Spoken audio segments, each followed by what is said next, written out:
का नवनिर्माण वो साफ साफ देख पा रहे हैं। 21वीं सदी भारत की होगी। तब मैं कह रहा था, आज दुनिया कह रही है।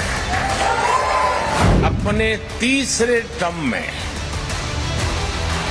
मैं 3 गुनी ताकत से काम करूंगा। मेरे तो डीएनए में है चुनौती को चुनौती देना।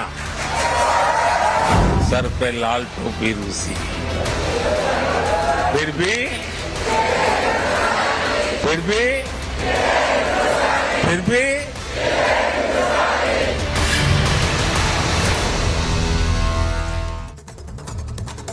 नमस्कार, आपके साथ मैं हूं सुजाता कुकरेती। आप देख रहे हैं मॉस्को से महाभारत और आज महाभारत में बात होगी प्रधानमंत्री नरेंद्र मोदी और पुतिन के बीच की मुलाकात की। इस मुलाकात से भारत ने क्या कुछ हासिल किया है, इस मुलाकात से रशिया ने आज की मुलाकात के बाद क्या कुछ अपने नाम किया है। बातचीत सब पर होगी, लेकिन सबसे पहले बात यह कि प्रधानमंत्री नरेंद्र मोदी और भारत ने सीधे सीधे बता दिया है कि वो खुद के लिए फैसले लेंगे और वो विश्व को भी संदेश देंगे। ये बहुत अहम है। ये मैं क्यों कह रही हूं?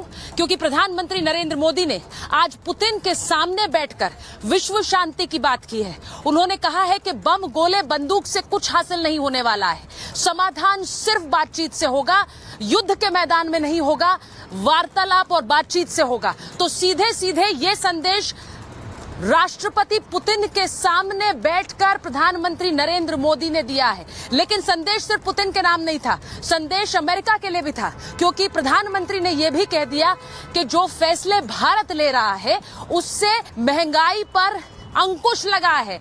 जिस तरह तेल लिया है उससे महंगाई पर अंकुश लगा है। और मैं एक बड़ी खबर आपको बता देती हूं, प्रधानमंत्री नरेंद्र मोदी को क्रेमलिन का हाईएस्ट सिविलियन अवार्ड दिया जाएगा। इस वक्त की सबसे बड़ी खबर आपको बता रही हूं जो हमारे पास आ रही है। प्रधानमंत्री को हाईएस्ट सिविलियन ये जो अवार्ड मिलेगा, ये जो खबर आ रही है, Indian PM Narendra Modi will be awarded the Order of Saint Andrew the Apostle at the Kremlin, यानी कि the highest order of chivalry in Russia. ये सम्मान प्रधानमंत्री नरेंद्र मोदी को क्रेमलिन में दिया जाएगा।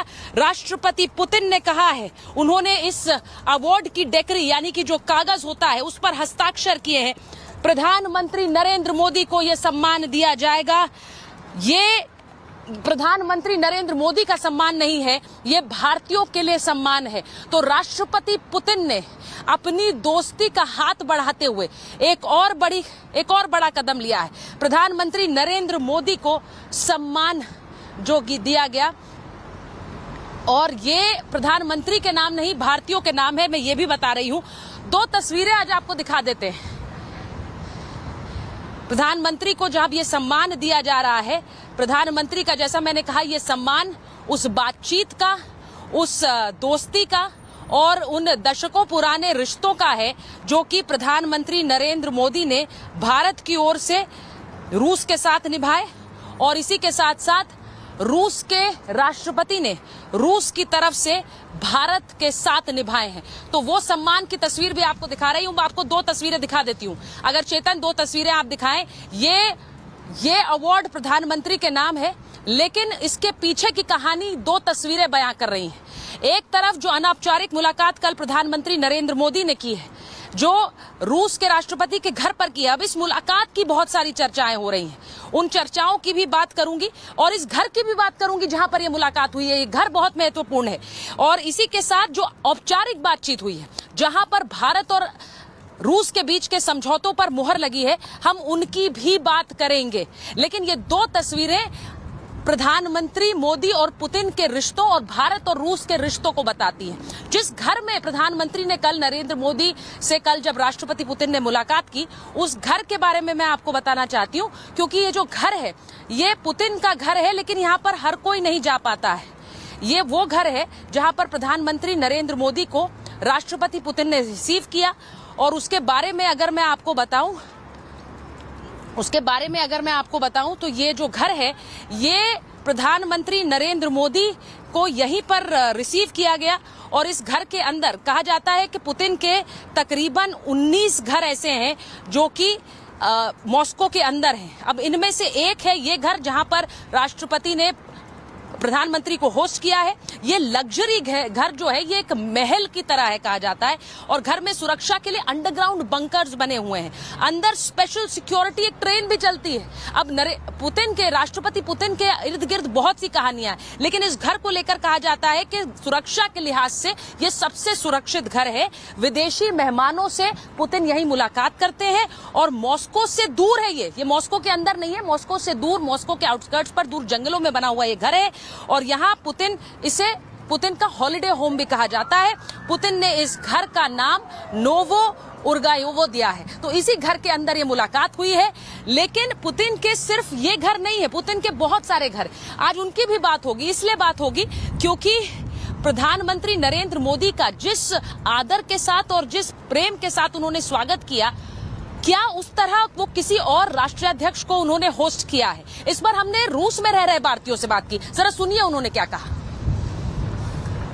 ये नहीं याद है कि हिस्ट्री में कभी भी प्रेसिडेंट ने किसी को अपने घर पे इनवाइट किया। मैं यही पूछना चाह रही थी कि इस तरह की आपने एक कॉमराडरी या फिर एक इंटरैक्शन कभी किसी और राष्ट्राध्यक्ष के साथ देखा? ये मैंने सवाल भी मैंने नहीं देखा, मैंने to best of my knowledge मैंने नहीं देखा।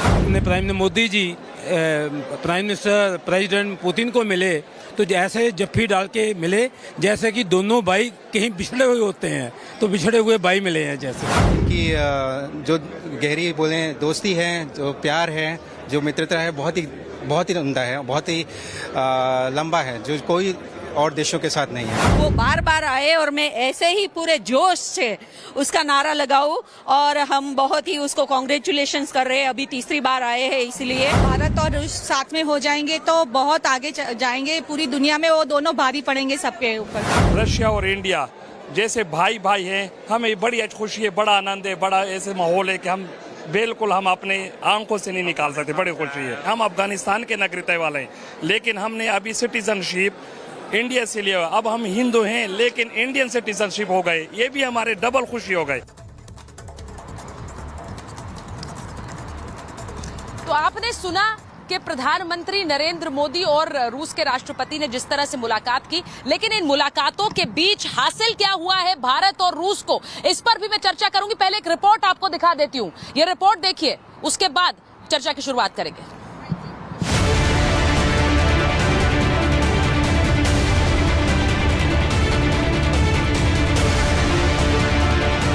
ये ताकतवर तस्वीर दुनिया के दो बड़े दिग्गजों की मुलाकात की है। मोदी और पुतिन की इस मुलाकात की चर्चा पूरी दुनिया में है। अमेरिका, चीन से लेकर पाकिस्तान भी इस बैठक पर नजरें गड़ाए बैठा है। लेकिन मॉस्को में 2 दिन में पुतिन ने मोदी की खास खातिरदारी की। क्रेमलिन में स्वागत से लेकर शिखर सम्मेलन तक दोनों की जबरदस्त केमिस्ट्री दिखी। Вначале хотел бы вас поздравить с переизбранием на должность премьер-министра. Думаю, что это не случайно, результат вашей работы на протяжении многих лет.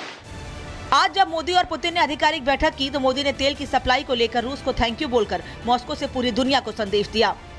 विश्व को बात स्वीकार करनी होगी कि भारत और रूस का फ्यूल के संबंध में जो एग्रीमेंट रहा, उसने दुनिया को भी एक प्रकार से मार्केट में स्टेबिलिटी देने का इनडायरेक्टली बहुत बड़ा काम किया है। शिखर सम्मेलन से पहले मोदी और पुतिन मॉस्को में ऑल रशियन एग्जीबिशन सेंटर पहुंचे, जहां उन्होंने एटम पवेलियन का जायजा लिया। इसे न्यूक्लियर एनर्जी का हब माना जाता है। मोदी ने यहां रूस के परमाणु पनडुब्बी का मॉडल देखा, लेकिन यूक्रेन के खिलाफ रूस के परमाणु अटैक की आशंकाओं के बीच मोदी ने शांति का संदेश दिया।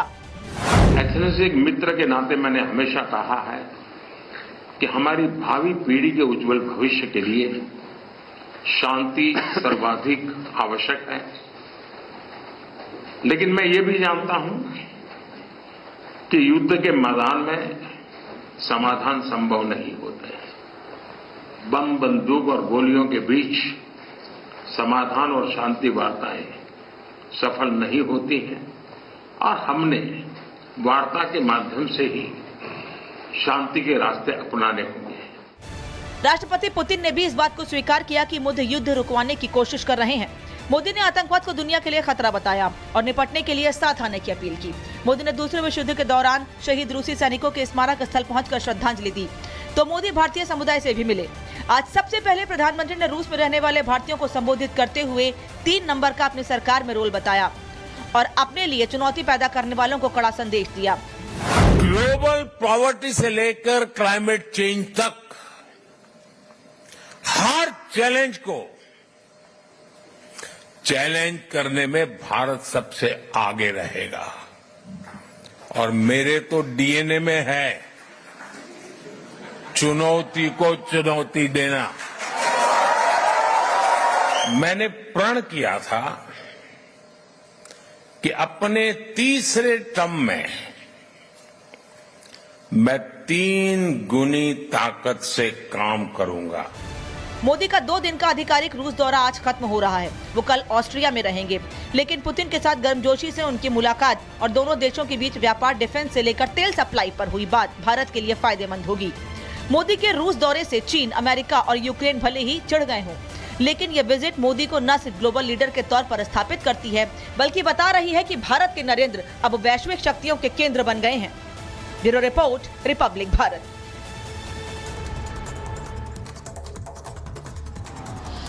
अब मैं एक सवाल आपसे पूछना चाह रही हूँ। आज प्रधानमंत्री के इस दौरे के बाद बतौर भारतीय क्या कुछ हासिल किया है, उस पर आप भी विचार कर रहे होंगे। आज क्या विश्व शक्ति के रूप में भारत केंद्र में है और उस भारत के रिश्तों को कैसे आगे लेकर जाना है, उसके केंद्र में क्या नरेंद्र मोदी हैं? क्योंकि भारत वैश्विक शक्तियों का केंद्र बन गया है, इसमें कोई दो राय नहीं है। रूस देख रहा है, अमेरिका देख रहा है, चीन देख रहा है, यूरोपीय देश देख रहे हैं। अमेरिका रूस दोनों का मजबूत साथी इस वक्त अगर कोई देश है तो वो भारत है। वहीं दूसरी तरफ भारत रूस ने वर्ल्ड ऑर्डर बदल दिया है, यानी जिस तरह से एक समय बिग ब्रदर अमेरिका होता था, अब वो तस्वीर पूरी तरह बदल गई है। सिर्फ अमेरिका ही सुपर पावर नहीं है। वहीं तीसरी बात, पश्चिम से पावर अब क्या एशिया की तरफ शिफ्ट हो गई है। ये क्यों कह रहे हैं? एक समय पे हम अमेरिका और यूरोप की बात करते थे, आज हम एशिया की बात करते हैं, क्योंकि भारत भी यहीं, रूस भी यहीं, चीन भी नहीं, यहीं पर है। ये 3 सुपर पावर्स हैं। वहीं इसी के साथ साथ अगर बात करूं दुनिया में रूस, चीन बनाम अमेरिका की, तो भारत ऐसा देश है जो दोनों गुट में प्रभावी है, इधर भी और उधर भी। इसीलिए हम कह रहे हैं कि क्या भारत केंद्र में है। और वहीं भारत किसी के दबाव में किसी के आगे झुकता नहीं है। मोदी के लिए हिंदुस्तान का फायदा क्या सर्वोपरि है और इसीलिए वो रूस से तेल खरीदने के लिए यहां आते हैं, क्योंकि वो महंगाई पर एक अंकुश लगाना चाहते हैं। ये संदेश वो अमेरिका को भी देते हैं, लेकिन पुतिन के सामने बैठकर वो युद्ध पर भी अंकुश लगाने की बात करते हैं। आज इसी पर बात होगी। मेरे साथ बीजेपी के राष्ट्रीय प्रवक्ता गुरु प्रकाश जी जुड़ रहे हैं, हमारे साथ जुड़ रहे हैं मेजर जनरल GD बख्शी, हमारे साथ रोबिंदर सचदेवा है, फॉर्मर डिप्लोमेट है, JK Tripathi ji farmer diplomat है, एक वरिष्ठ पत्रकार ऋषि मिश्रा जी हमारे साथ जुड़ रहे हैं, हमारे साथ मंजू सेठ जुड़ रहे हैं, फॉर्मर डिप्लोमेट है। मैं एक बार जरा सबसे पहले आपके पास आ रही हूं गुरु प्रकाश जी। बहुत से लोग भारत में बैठकर पूछ रहे हैं कि भारत ने आज क्या हासिल किया है। रूस के साथ एक मैत्री को निभाने प्रधानमंत्री यहां आए हैं, अमेरिका ने, चीन ने, सबने उस मुलाकात के ऊपर नजरें गड़ाए रखी, लेकिन भारतवासियों के लिए क्या हासिल है इस मुलाकात में?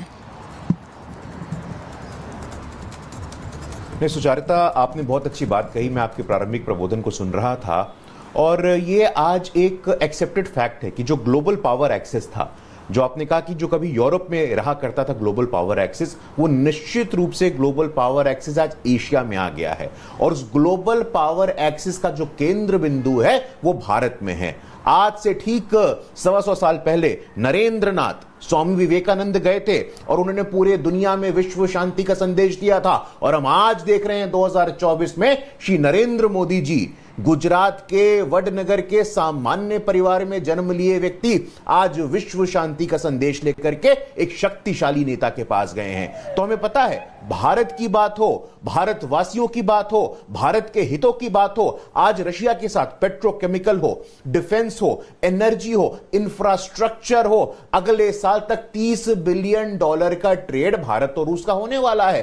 तो निश्चित रूप से मैं आपकी कही हर एक बात से सहमत हूं कि जो आने वाला वर्ल्ड ऑर्डर होगा, जो न्यू वर्ल्ड ऑर्डर होगा, उसमें भारत एक निर्णायक भूमिका अदा करने वाला है। और हमारे पास साक्ष्य हैं, हमने काम किया है। इंटरनेशनल डे ऑफ योगा हो, सुचारिता, G20 का सफलतम आयोजन हो, पूरी दुनिया आश्चर्यचकित थी कि G20 का इतना सफलतम आयोजन होता है और उसमें भारत ने राह दिखाया है। अफ्रीकन यूनियन को G20 के प्रेस्टिजियस बॉडी में एक परमानेंट मेंबर की स्थिति मिलती है तो भारत के नेतृत्व में मिलती है। ऑपरेशन हो कोविड में 200 से अधिक राष्ट्रों को वैक्सीन के सप्लाई करने की बात हो, मास्क के सप्लाई करने की बात हो, पैरासिटामोल को सप्लाई करने की बात हो, हाइड्रोक्सी क्लोरोक्विन सप्लाई करने की बात हो, पूरे दुनिया में कहीं भी कोई क्राइसिस आती है, कोई इमरजेंसी का सिचुएशन होता है तो पहला देश, पहला झंडा जो वहां पहुंचता है वो मेरे भारत का होता है। तो आने वाले वर्षों में जिस प्रकार एक विकसित भारत की हम नींव रखने वाले हैं, उसी प्रकार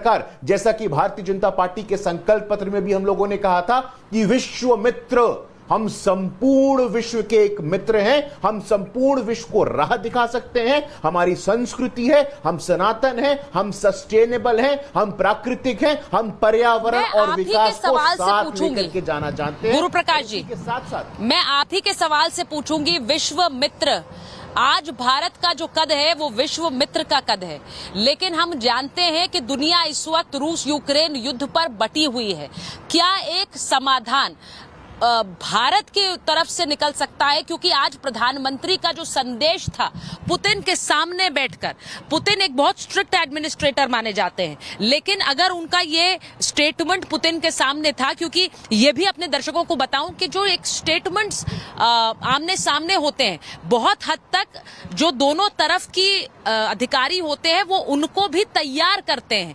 यानी राष्ट्रपति पुतिन को और उनकी एडमिनिस्ट्रेशन को इसके बारे में जानकारी रही होगी कि भारत की तरफ से इस तरह का एक संदेश आएगा। अब मैं ये जानना चाह रही हूं, क्या पुतिन उस डायलॉग के लिए और उस समझौते के लिए तैयार हैं और क्या भारत मध्यस्थता कर सकता है, ऐसा लग रहा है? जीडी बख्शी सर क्या हमारे साथ जुड़ गए हैं? मैं जीडी बख्शी सर के पास जाना चाहूंगी, अगर जीडी बख्शी सर हमारे साथ जुड़ गए हैं। रोबिंदर जी अगर आप इस सवाल का जवाब देना चाहें। जी, थैंक यू सुचित्रा जी। मेरे विचार से देखिए, इंडिया की नेचुरल पोजीशन तो बन रही है कि इंटरलॉक्यूटर का रोल हम प्ले कर सकते हैं। वेस्ट भी अंडरस्टैंड कर रहा है, अमेरिका भी अंडरस्टैंड कर रहा है और रशिया भी, और हो सकता है इस दौरे में जो प्राइम मिनिस्टर के हैं इसमें कुछ मैसेज भी एक्सचेंज हो रहे हों। शायद पुतिन कोई मैसेज दे वेस्ट के लिए इंडिया को कि आप कन्वे कर दीजिए, या वेस्ट ने कोई मैसेज इंडिया को दे रखा हो कि आप ये पुतिन के लिए कन्वे कर दीजिए, तो वो चल रहा होगा। परंतु at a certain level I think India मध्यस्थता में रोल अभी अपना तभी लाएगा जब हमें लगेगा कि दोनों पक्ष तैयार हैं जेन्युइनली, राइट। हम अपना पॉलिटिकल कैपिटल तभी खर्च करेंगे जब हमें क्लियर कट रास्ता दिखेगा, भाई दोनों पार्टीज प्रतिबद्ध हैं, कन्विंस्ड है कि इन्हें ये वॉर रोकनी है और कोई सोल्यूशन चाहिए। उस पॉइंट पे आकर के इंडिया डेफिनेटली एक रोल प्ले कर सकता है, वन। बट गोइंग बैक, देखिए ये आज जो सबसे अहम चीज है इस दौरे की, मैं कहूंगा प्राइम मिनिस्टर का पहला दौरा अपनी थर्ड टर्म में, ये इंडिकेट करता है कि हमारी foreign policy, national security regime ने डिसाइड कर लिया है कि अगले 5 साल तक हमारे देश की जियोपॉलिटिक्स कैसे जाएगी, और वो ऐसे जाएगी जिसमें हम रशिया से अपने रिश्ते अच्छे रखेंगे और बढ़ाएंगे। ये क्लियर कट मैसेज है दुनिया को। ऐसे में डेफिनेटली हमारा, जैसे आप भी कहती हैं, वेस्ट से भी अच्छी दोस्ती है, वेस्ट हम पे प्रेशर डाल रहा है, पर हम वेस्ट को काउंटर भी कर रहे हैं कि भाई देखिए, अगर भारत स्ट्रांग होता है तो चाइना को रोकने में अमेरिका तुम्हें तो मदद करेंगे हम। एंड सेकेंडली, अगर रशिया थोड़ा स्ट्रांग होता है, रशिया चाइना के गेम में कम जाता है, तो वैसे में भी वेस्ट और अमेरिका को फायदा है कि जब चाइना का ताइवान को लेकर स्टैंड ऑफ हो, तो वैसे माहौल में रशिया चाइना के साथ शायद पूरा नहीं जाएगा। तो ऐसे माहौल में वेस्ट और अमेरिका के इंटरेस्ट में भी है ये जो भारत हम कर रहे हैं। बट ऑब्वियसली बात है, वो शॉर्ट टर्म बेनिफिट्स देखते हैं, हम उनको लॉन्ग टर्म की बात बताते हैं।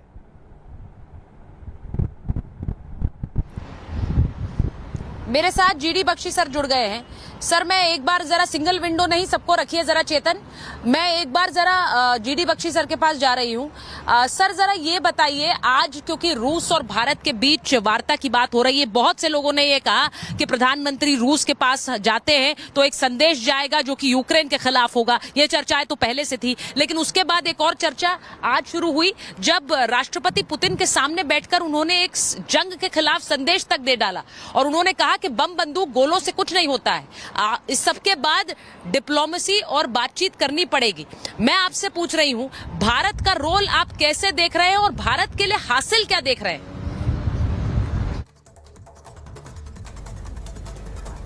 देखिए, मैं आपको कहना चाहता हूं कि ये जो रशिया यूक्रेन का विजिट, ये जो रशिया का विजिट था प्राइम मिनिस्टर मोदी साहब का, मोदी 3.0 सरकार का बहुत सिग्निफिकेंट विजिट है। लोग ये यूक्रेन रशिया की बातों में खो गए हैं। आपको पहले बायलैटरल इश्यूज बड़े इंपॉर्टेंट इसमें आ रहे हैं।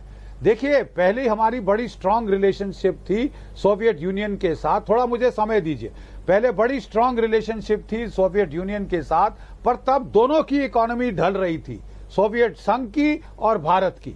1990 में सोवियत यूनियन कोलैप्स हो गया, हमारी economy was also close to collapse. अब जब मोदी जी गए हैं रशिया, दोनों इकोनॉमीज ऑन द अपस्विंग है। रशिया की economy despite sanctions 3.2% growth rate पे जा रही है। जीडीपी इंडिया की इकोनॉमी 5th लार्जेस्ट है, 3rd लार्जेस्ट पे जा रही है। ठीक है, अब जो ये मीटिंग है इसकी पॉसिबिलिटीज बहुत ज्यादा है। मैं आपको बताता हूं क्या। एक तो है, देखिए, आपका जो है एनर्जी सिक्योरिटी, दूसरा नेशनल सिक्योरिटी या डिफेंस, और तीसरा कनेक्टिविटी। और बड़ी क्रिएटिव सॉल्यूशंस आ सकती हैं। हम वेट कर रहे हैं फाइनल कम्युनिके का, लेकिन बड़ी क्रिएटिव सॉल्यूशंस आ सकती हैं जो कि देखिए, हमने रूस को जो सैंक्शंस लगाई थी उसमें भारत ने बहुत सहायता दी, बहुत सहयोग दिया। हमने उनका तेल खरीदना शुरू किया, चीन ने तेल खरीदना शुरू किया और वो सैंक्शंस विफल हो गई रूस की इकोनॉमी को ध्वस्त करने में। ठीक है, अब हम रूबल ट्रेड में आ गए। हम तो एनर्जी खरीद रहे हैं, हमारी लार्जेस्ट एनर्जी सप्लायर अब रशिया हो गया है, लेकिन रशिया हमसे खास नहीं खरीद रहा, उसके पास बहुत सारा रुपीस का भंडार आ गया है। तो एक क्रिएटिव सॉल्यूशन ये थी कि क्या हम जो Su-57 स्टेल्थ फाइटर वो रूस से खरीद सकते हैं? क्या हम S-400 की हमने 3 बैटरीज खरीद ली हैं, 2 और खरीदें और उनका हब बन जाएं रिपेयर का, स्पेयर पार्ट्स का, जैसे और वेस्टर्न हथियारों की F-16 की बात हो रही थी। अगला है आपकी जो वो रोजा एटम कह रहा है कि 6 मेजर न्यूक्लियर प्लांट्स वो भारत में लगाएंगे ताकि हमारी एनर्जी सिक्योरिटी बिल्कुल पुख्ता हो जाए।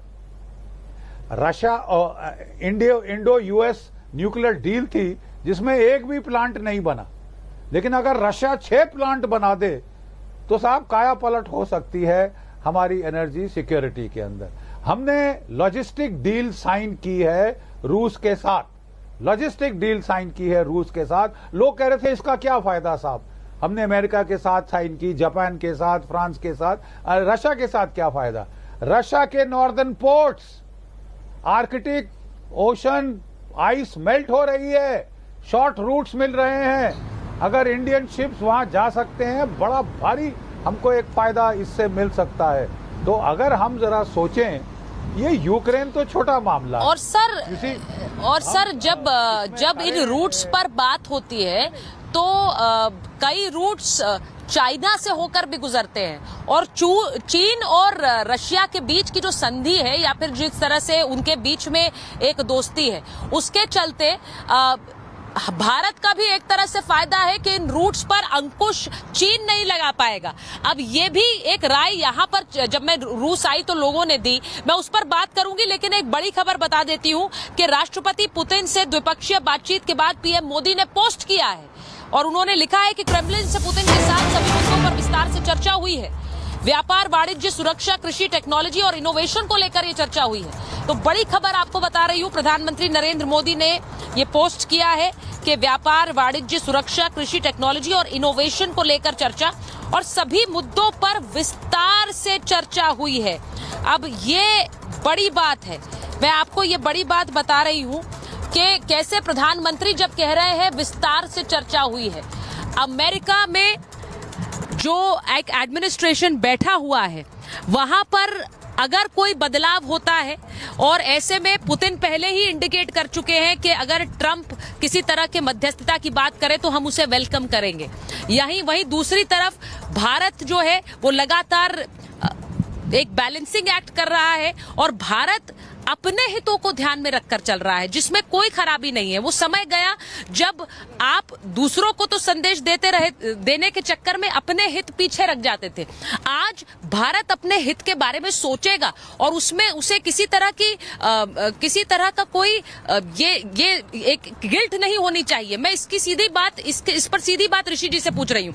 ऋषि जी, बहुत से लोग अगर ये कहते हैं कि आप रूस क्यों चले गए, क्योंकि रूस यूक्रेन युद्ध चल रहा है, भारत अपने हितों को देख रहा है और अपने हितों के चलते ही वो संदेश भी देते हैं पुतिन को, वो रूस को संदेश भी दे रहे हैं। भारत कभी जंग की बात नहीं करता है, लेकिन उनका अपना हित, देश का हित है। उन्होंने कहा महंगाई पर अंकुश लगा है क्योंकि हम सस्ता तेल खरीद रहे हैं रूस से। मेरा ये मानना है कि अभी रूस को हमारी जरूरत है, और रूस जिस प्रकार से विश्व पटल पे अलग थलग हो गया है, और ऐसे पोजीशन में आज भारत के प्रधानमंत्री रूस गए हैं, उससे कहीं न कहीं एक मैसेज गया है। आप देखिए, यूरोपियन कंट्री से लेके तमाम अमेरिका, तमाम देशों ने एक तरह से रशिया यूक्रेन युद्ध के कारण उनको दरकिनार कर रखा है। तो ये हमें देखना होगा कि रूस के चक्कर में कहीं हमारे जो अमेरिका और यूरोपियन कंट्री से जो रिलेशन है वो खराब ना हो जाए, इस चीज को देखना होगा। और मेरा सवाल एक भाजपा प्रवक्ता से है कि भाजपा के ही एक नेता हैं सुब्रमण्यम स्वामी, उन्होंने नरेंद्र मोदी जी के रशिया यात्रा पे सवाल उठाया है।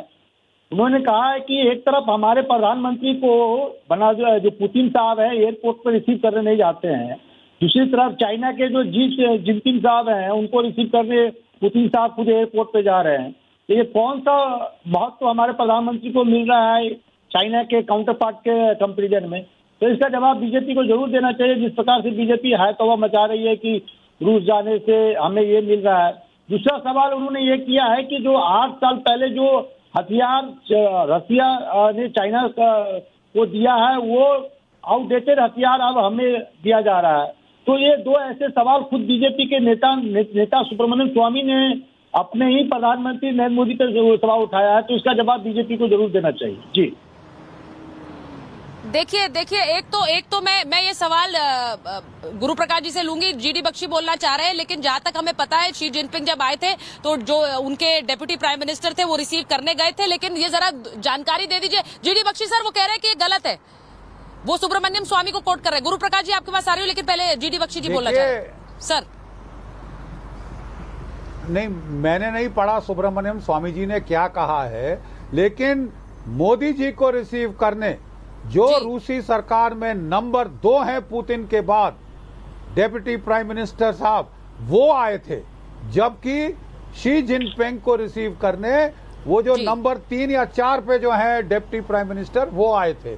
लोग तो कमेंट कर रहे थे कि ये तो दर्जा हमारा डिप्लोमेटिक, सर उनका नाम दिमित्री चेरिशेंको है, और जो नंबर 2 पर है वो मातुरोव है, जो कल रिसीव करने आए प्रधानमंत्री को। जी तो मैं एक तो ये कह रहा था, दूसरी बात की जा रही है कि पुराने हथियार दिए जा रहे हैं। Su-57 5th generation stealth fighter, उसकी बात हो रही है। S-400 मिसाइल इस वक्त दुनिया का आधुनिकतम जो है सरफेस टू एयर मिसाइल है, जो बैलिस्टिक मिसाइल्स, क्रूज मिसाइल्स को मार गिरा सकता है, और जिसकी क्षमता यूक्रेन रशिया युद्ध में अच्छी तरह प्रमाणित हो गई है, सिद्ध हो गई है। ठीक है, ये भी बातचीत चल रही थी कि हमको एक इसका हब बना दिया जाएगा, इसके स्पेयर पार्ट्स का। ये अब हम वेट कर रहे हैं कम्युनिके की, जिसमें एग्जैक्ट क्या क्या हासिल हुआ है डिस्कशंस में, ये देखा जाएगा। फिर मैं बता रहा हूं कि जो connectivity corridor, Vladivostok Chennai corridor, north south corridor में पहली ट्रेन कोयला लेकर रूस से हमारे पास पहुंच चुकी है। ये पुतिन ने बढ़ाई थी, तेजी से दौड़ाई थी, ये सिद्ध करने के लिए कि नॉर्थ साउथ कॉरिडोर, जो कि छाबहार ईरान के पोर्ट जिसको हमने बनाया है, वहां पे आती है और वहां से सीधा मुंबई आएगी। तो ये बड़ा जो हम रेड सी में ब्लॉकेड लग रहा है हाउथीज का, ये बाईपास हो जाएगा। और व्लादिवोस्टॉक कॉरिडोर और चेन्नई कॉरिडोर, मतलब हम जो आर्कटिक के नए ट्रेड रूट बन रहे हैं आइस मेल्टिंग की वजह से, उनका फायदा उठा सकते हैं।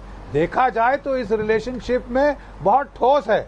इसको यूक्रेन के साथ जोड़ देना कि साहब हम मध्यस्थता करनी चाहिए, ये करनी चाहिए, मध्यस्थता आप करें बशर्ते कि यूक्रेन। सर, मैं एक बार जरा उस बात पर आना चाह रही हूँ जो बात अभी ऋषि मिश्रा ने कही। ऋषि जी, आप जो बात कह रहे थे, मैं उस पर गुरु प्रकाश जी का एक रिएक्शन लूंगी, लेकिन सर क्या होता है कि कई बार जो फॉल्स क्लेम्स होते हैं उनके चक्कर में हम खुद भी फंस जाते हैं। अब आप सुब्रमण्यम स्वामी को कोट कर रहे हैं, 2023 में शी जिनपिंग आए, उनको लेने भी नहीं पहुंचे थे पुतिन। कोई पुरानी तस्वीर हो जिसको कोट करके उन्होंने बात कही है, जहां तक हमारी जानकारी है, बता दीजिए गुरु प्रकाश जी, क्योंकि वो कह रहे हैं कि नरेंद्र मोदी को रिसीव करने क्यों नहीं आए। एक मिनट, हेलो गुरु प्रकाश जी, देखिए मैं एक सेकंड एक रिएक्शन देना चाहता हूँ। मैं भी जानता हूँ प्रकाश जी से पूछ रही हूँ मैं सवाल। वहाँ के नंबर 2 गुरु प्रकाश जी, नहीं देखिए सुचारिता, गुरु प्रकाश जी का ऑडियो नहीं आ रहा है। सुचारिता ऐसा है कि खिसियानी बिल्ली खंबा नोचे कुछ नहीं सुचारिता ऐसा है कि खिसियानी बिल्ली खंबा नोचे। कुछ लोगों का अभ्यास होता है कि भाई कुछ लोग शादी में अकारण फूफा बन जाते हैं, ऐसे बहुत सारे लोग पैनल में बैठे हैं और उनको कोई जवाब देने की आवश्यकता नहीं है। लेकिन हमें एक बात समझने की जरूरत है कि $30 बिलियन का ट्रेड हो रहा है, इंफ्रास्ट्रक्चर का विकास हो रहा है, व्लादिवोस्टॉक से चेन्नई ट्रेन आ रही है। तो मुझे लगता है कि आज किसी भी प्रकार से कुछ मनमोहन सिंह जाते तो उनको कौन रिसीव करता था, हम पूछना चाहते हैं। राहुल गांधी किस कैपेसिटी में चीन गए थे, हम पूछना चाहते हैं। तो मुद्दा ये नहीं है, आज मुद्दा संवेदनशीलता का है, आज मुद्दा भारत के बढ़ते कद का है। जब भारत का सम्मान बढ़ता है, श्री नरेंद्र मोदी जी के नेतृत्व में भारत का सम्मान बढ़ता है, तो कुछ लोग इस बात को स्वीकार नहीं कर सकते हैं, कुछ लोग इस बात को पचा नहीं सकते हैं। 5वीं सबसे बड़ी अर्थव्यवस्था से 3री सबसे बड़ी अर्थव्यवस्था बनने की तरफ है। आज वैश्विक मंच पे, वर्ल्ड स्टेज पे हर प्रकार से मोदी जी ने भारत के सम्मान को सुनिश्चित किया है। और मैं पुनः बोलना चाहता हूं कि जो हमारा संकल्प है, विश्व मित्र का संकल्प है, हम उसको पूरा करने में लगे हुए हैं। लगातार मिलेट्स की बात हो, एग्रीकल्चर की बात हो, डिफेंस की बात हो, कोऑपरेशन की बात हो, इंफ्रास्ट्रक्चर की बात हो, आज हर मोर्चे पे भारत का मान सम्मान बढ़ा है। तो मुझे लगता है कि इसको राजनीति के परे देखने की आवश्यकता है। हर चीज में अकारण राजनीति ला करके तू मैं करने से हम पूरे के पूरे पर्पस को डिफीट करते हैं, पूरे पर्पस को डाइल्यूट करते हैं। सुचारिता, मैं एक चीज जेके त्रिपाठी जी आपसे पूछ रही हूं। आपने देखा है कि किस तरह से रूस और भारत के बीच की ये वार्ता और ये रिश्ता बढ़ा है। चीन की हम बातें करते हैं, क्या आपको लग रहा है कि भारत भी उन आर्किटेक्ट्स में से है जो इस वक्त एक नया वर्ल्ड ऑर्डर लिख रहा है? जब मैं ये नया वर्ल्ड ऑर्डर कहती हूँ तो अमेरिका, यूरोप एक समय वो देश थे जिनके जैसे बनना चाहते थे, आज सब भारत के जैसा होना चाह रहे हैं। देखिए सुचित्रा जी, आप एकदम सही कर रहे हैं। भारत भी आज के बदलते हुए या बनने वाले नए वर्ल्ड ऑर्डर का एक आर्किटेक्ट है। आपको याद होगा जब हम लोग G20 की अवधारणा कर रहे थे, जेके जी की आवाज नहीं आ रही है। ग्लोबल साउथ की मीटिंग, जेके त्रिपाठी जी की आवाज नहीं आ रही है। मैं जेके त्रिपाठी जी की आवाज नहीं आ रही है। मैं एक बार रोबिंदर जी के पास जा रही हूँ। रोबिंदर जी, जिस वर्ल्ड ऑर्डर की मैं बात कर रही हूँ कि ये जो बदलाव हुआ है ये कैसे हुआ है, इसके पीछे भारत के क्या निर्णय रहे हैं, क्या फैसले रहे हैं, उनमें से एक का जिक्र प्रधानमंत्री ने आज किया भी है कि हमने सस्ता तेल खरीदा है और सस्ता तेल खरीद के हमने काफी हद तक महंगाई पर अंकुश लगाया है, वरना इन्फ्लेशन जिस तरह से पूरी दुनिया में बढ़ा है वो न जाने कहां पहुंच जाता।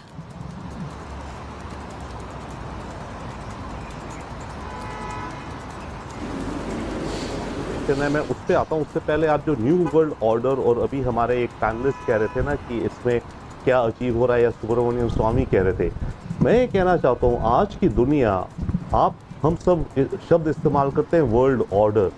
ये वर्ल्ड ऑर्डर नहीं, एक ये मैट्रिक्स बन रहा है। ओके, इस मैट्रिक्स में ये जो नया वर्ल्ड का बन रहा है, इसमें सब देश आपस में अपने रास्ते ढूंढ रहे हैं, पार्टनरशिप बना रहे हैं। अमेरिका चाइना दुश्मन है पर बिजनेस कर नहीं रहे क्या? हमारी चाइना से टेंशन है, क्या हम चाइना से ट्रेड नहीं कर रहे? तो दुनिया में इस समय ये जो नया वर्ल्ड ऑर्डर, देखिए ऑर्डर जो शब्द है वो इंडिकेट करता है चीजें सुनिश्चित हैं, फिक्स्ड हैं। अब ये जो दुनिया उथल पुथल होकर के नई दुनिया बन रही है, एक नया मैट्रिक्स बन रहा है। तो पहली बात आई थिंक हमारे देश के अंदर हम सबको ये आई थिंक रियलाइज होना चाहिए, और है भी, कि हम भी अलग अलग पार्टनरशिप्स करेंगे, करते हैं, किसी से स्ट्रांग होंगी, किसी से कम होंगी, हम नए रास्ते ढूंढेंगे। ये, और आपने भी शब्द यूज करा आर्किटेक्ट, तो ये आर्किटेक्चर बन रहा है नई दुनिया का, that is one. Secondly, yes, इस समय इंडिया का जो रोल है, देखिए इंडिया दुनिया की लार्जेस्ट पॉपुलेशन है, बड़ी इकोनॉमी है, मिलिट्री पावर है, जियोपॉलिटिकल है। ऐसे में जब और इंडिया ग्लोबल साउथ का लीडर है, ग्लोबल साउथ के देशों की जो दिक्कतें हैं, ग्लोबल साउथ के लीडर्स ने कहा, ये फिजी में, या सॉरी किधर हुआ था, ये जो कन्वेंशन हुआ था पिछले साल इंडो पैसिफिक नेशंस का, वहाँ उन्होंने लिखित में हमारे प्रधानमंत्री को रिक्वेस्ट किया इंडिया को कि भाई आप ग्लोबल साउथ की लीडरशिप लें। तो इंडिया इस समय एक तो अपना वजन है पूरा, उसके अलावा हमारे साथ ग्लोबल साउथ की जो हम कॉमन सेंस लाते हैं, दुनिया के पटल पे रखते हैं, उसका वजन बढ़ गया है। और रशिया को हमारी पार्टनरशिप चाहिए, हमें रशिया की चाहिए। अमेरिका को हमारी पार्टनरशिप चाहिए चाइना को काउंटर करने में, हमें अमेरिका की चाहिए चाइना को काउंटर करने में। तो ये जो मैट्रिक्स है, इसमें कदम लिए जा रहे हैं। सबसे बड़ा आई थिंक जो इशू है बाय द वे रशिया के साथ हमारे बिजनेस का और ट्रेड का और लॉन्ग टर्म रिलेशंस का, आई थिंक जनरल बख्शी या किसी और ने भी पहले भी कहा है, ट्रेड हमारा बहुत बड़ा चैलेंज है। ठीक है, जेके त्रिपाठी जी का ऑडियो आ गया है, मैं एक बार उनके पास भी चली जाती हूँ। सर, मैं जेके त्रिपाठी जी, जरा हमारे दर्शकों को बहुत सरल भाषा में समझा दीजिए और बता दीजिए कि भारत के लिए इस मुलाकात से, रूस प्रधानमंत्री के दौरे से क्या हासिल हो रहा है, क्योंकि ये चर्चाएं बहुत बार विपक्ष भी करता है देश में कि प्रधानमंत्री आने जाने की तस्वीरें जारी करते रहते हैं, हासिल कुछ नहीं होता है। देखिए, पहली चीज़ तो सुचरिता जी मैं ये बता दूं कि जो विपक्ष ये कहता है कि भारत के रूस के दौरे से हमें क्या मिलेगा और क्यों किया जा रहा है, ये दौरे की परंपरा आज से नहीं शुरू हुई है। 22-25 साल से वो ये 22वीं शिखर वार्ता है, तो ये विपक्ष की सरकार के दौरान से शुरू हुई है।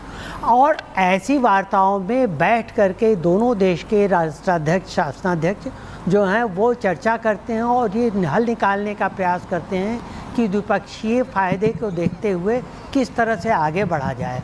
और यहाँ भी देखिए, जैसे आपने देखा मोदी जी का कहा है, मोदी जी का बयान आया है कि हम तेल के लिए रूस सहमत हुआ है आगे तेल देते रहने के लिए। हालांकि कई लोग कह रहे हैं, विपक्ष के कई लोग कह रहे हैं कि इससे फ़ायदा क्या होगा, हमारा तो व्यापार जो है घाटा रूस के साथ बहुत बढ़ा हुआ है, 60 अरब डॉलर का बढ़ा हुआ है। लेकिन उनको ये समझना चाहिए कि हम जो तेल ले रहे हैं वो $45 पर बैरल पे ले रहे हैं, जबकि आज का रेट जो है $85 है। तो आप ये समझ लीजिए कि ये हमारा घाटा नहीं हो रहा है, ये हम अपनी आर्थिक स्थिरता के लिए हमने ये इंश्योर किया है कि हमारे प्रगति में, हमारे विकास में बाधा न पड़े। एक चीज़। दूसरी चीज़ ये कि आज हालत ये है कि हमारे प्रधानमंत्री पुतिन के सामने बैठ के ये कह सकते हैं कि ये युद्ध का समय नहीं है, गोली बारूद का समय नहीं है, अब नेगोशिएटिंग टेबल पर के बैठ के शांति की बात डिप्लोमेसी से करनी चाहिए।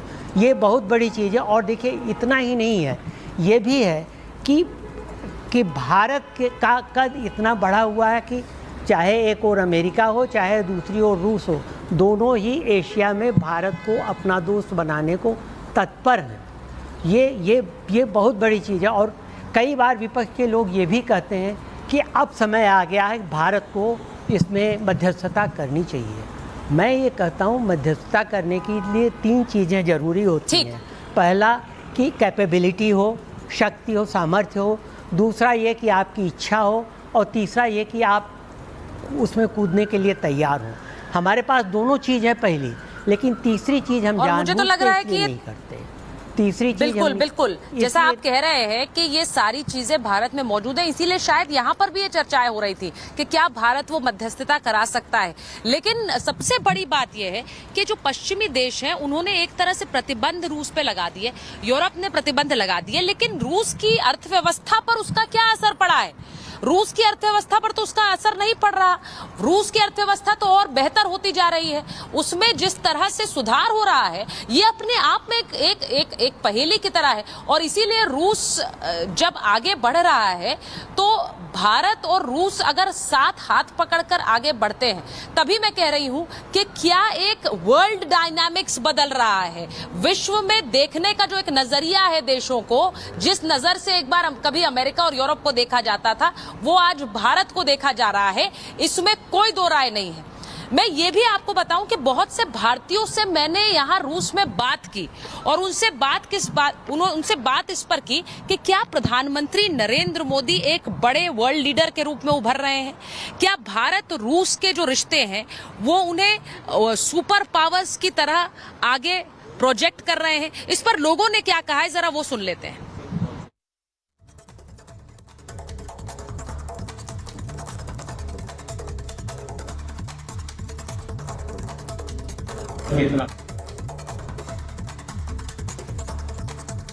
तीसरी बार देश ने नरेंद्र मोदी को चुना है, क्यों?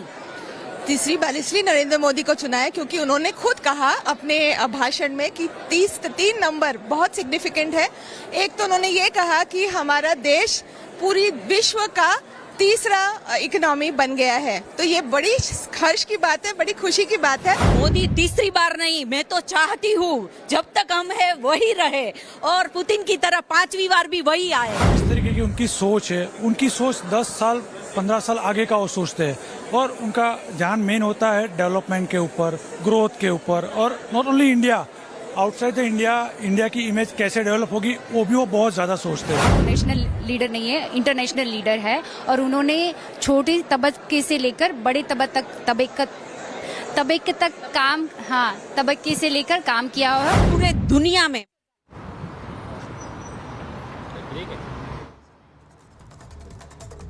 और आपको बताएं कि साझा बयान के लिए प्रधानमंत्री नरेंद्र मोदी और राष्ट्रपति पुतिन आ गए हैं। हम सीधे उन तस्वीरों को कट कर रहे हैं क्योंकि ये साझा बयान दोनों राष्ट्रीय अध्यक्षों के बीच है। रूस और भारत के बीच का जो एक रिश्ता है, उस रिश्ते और उस मुलाकात से क्या कुछ निकल कर आया है इस साझा बयान में। Святого апостола Андрея Первозванного. Это старейший орден, который учрежден более 3 веков назад российским императором Петром Великим. Согласно статуту, им награждаются видные российские государственные, общественные деятели и лидеры зарубежных стран за выдающиеся заслуги. Мне доставляет особое удовольствие вручить эту почетную награду именно здесь, в Кремле, в подобающей статуту ордена торжественной обстановке. Уважаемый господин премьер-министр, дорогой друг, награждение вас орденом святого апостола Андрея Первозванного отражает искреннюю признательность российской стороны. Dear friend, the order of Saint Andrew the Apostle, the first school that is presented to you as testimony to Russia's sincere gratitude for the significant contribution you are making to strengthening friendship and mutual understanding between our nations and countries. You have always actively advocated broader contacts with our country. Back when you were Chief Minister of the state of Gujarat, you came up with the initiative of twinning your state with Russian regions, namely the Astrakhan region. Now that you've been at the helm of the Indian government for 10 years, you have genuinely strived to elevate the Russian-Indian relations to the level of special and privileged strategic partnership. With your direct support, Russia and India are implementing large-scale projects in trade, economic, and military and technical sphere, in nuclear and hydrocarbon-based energy, in high-tech and space exploration. It would be impossible to overemphasize your contribution to building a resilient framework for Russian-Indian cooperation in the international arena, where both our nations are defending the principles of multipolarity and rigorous observance of international law, working together for the sake of stability, global and regional security, and working closely within BRICS and the Shanghai Cooperation Organization. Excellency, Honorable Prime Minister, dear friend, from the bottom of my heart, I would like to congratulate you with this high Russian award and wish you good health, success and all the best. And to the friendly people of India, I wish peace and prosperity. Thank you. Указом президента Российской Федерации за выдающиеся заслуги в развитии особо привилегированного стратегического партнерства между Российской Федерацией и Республикой Индии и дружественных связей между российским и индийским народами орденом Святого Апостола Андрея Первозванного награждается Нарендра Дамодардас Моди, премьер-министр Республики Индии. By the decree of the President of the Russian Federation for the outstanding contribution to the development of the special and privileged strategic partnership between the Republic of India and the Russian Federation and the friendly ties between the people of India and Russia, the Order of St. Andrew the Apostle, the first called, is being awarded to His Excellency Narendra Damodar Das Modi, the Honorable Prime Minister of the Republic of India.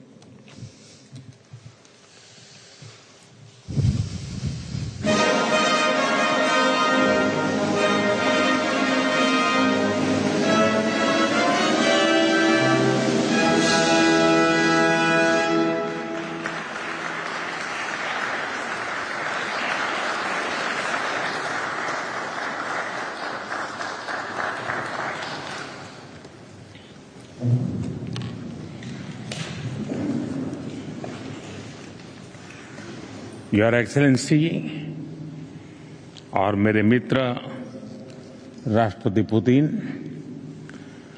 रूस के सर्वोच्च award से सम्मानित करने के लिए मैं हृदय से आपका आभार व्यक्त करता हूं।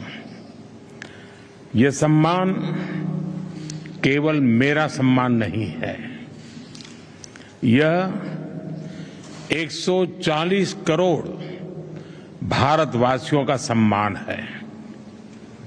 यह भारत और रूस की सदियों पुरानी गहरी मित्रता और आपसी विश्वास का सम्मान है। यह हमारी special and privilege strategic partnership का सम्मान है। एक्सेलेंसी, पिछले लगभग 2.5 दशक से आपके नेतृत्व में भारत और रूस के संबंध हर दिशा में मजबूत हुए हैं और हर बार नई ऊंचाइयों को प्राप्त करते रहे हैं। आपने दोनों देशों के बीच जिन स्ट्रेटेजिक संबंधों की नींव रखी थी, वो गुजरते समय के साथ और मजबूत होकर निखरी है। पीपल टू पीपल पार्टनरशिप पर आधारित हमारा पारस्परिक सहयोग हमारे लोगों के बेहतर भविष्य की उम्मीद भी बन रहा है, गारंटी भी बन रहा है। आज की चर्चाओं में भी हमने सभी क्षेत्रों में आपसी सहयोग को मजबूत करने के लिए नए और महत्वपूर्ण निर्णय लिए हैं। हमारे संबंध केवल दोनों देशों के लिए ही नहीं, पूरे विश्व के लिए भी अत्यंत महत्वपूर्ण है। आज के वैश्विक वातावरण के परिप्रेक्ष्य में भारत और रूस की पार्टनरशिप और भी अहम हो जाती है। हम दोनों विश्वास रखते हैं कि वैश्विक स्थिरता और शांति के लिए निरंतर प्रयास करते रहना चाहिए। आने वाले समय में हम मिलकर इसी दिशा में काम करते रहेंगे। एक्सेलेंसी, एक बार फिर इस सम्मान के लिए मैं 140 करोड़ भारतवासियों की ओर से आपका, रूसी सरकार का और रूस के लोगों का बहुत बहुत आभार व्यक्त करता हूं। स्पासिबा।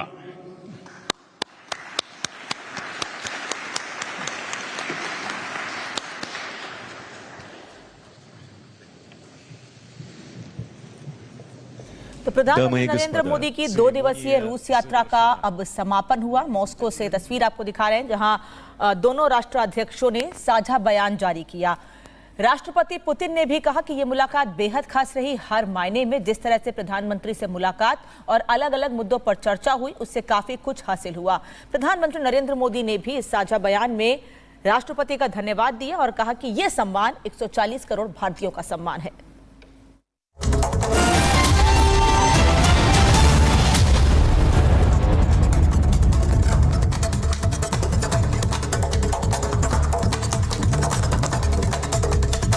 दो 2019 के फरवरी में मैं